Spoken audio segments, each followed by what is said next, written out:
So ons driehoek lyk sover so. Nou gaan ons gou die laaste rytjie van die driehoek doen. Ons gaan weer 3 kettingstukke maak langs daai ons slip stitch gemaak het.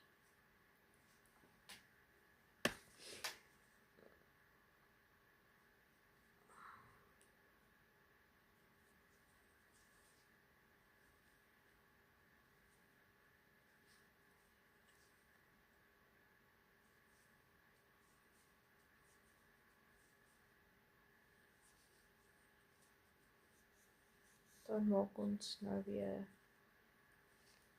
3 lang bene en in die 4de been maak ons weer 'n lang been, 'n kettingstuk en 'n lang been. Dit is mos nou wat ons hoekie vorm. Ons gaan 3 keer gaan ons dit doen.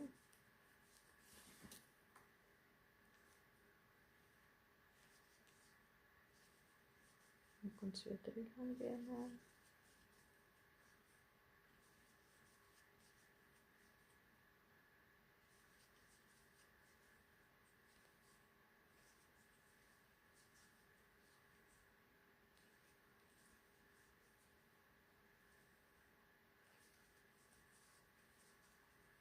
Dan weer lang been, 'n kettingstuk, 'n lang been.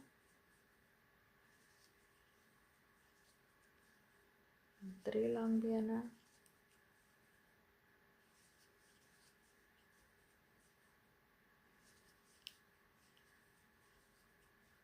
Dan weer 'n lang been. Dan weer 3 lang bene.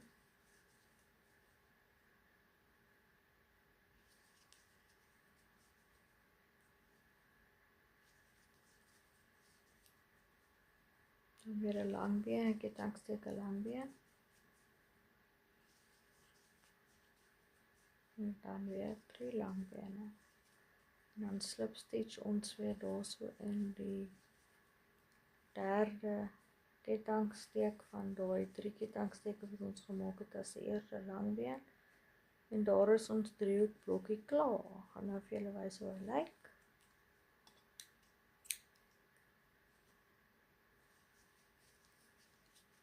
Daar is ons driehoek blokkie. In die volgende video sal ek vir julle wys hoe om 'n 6-hoek te maak.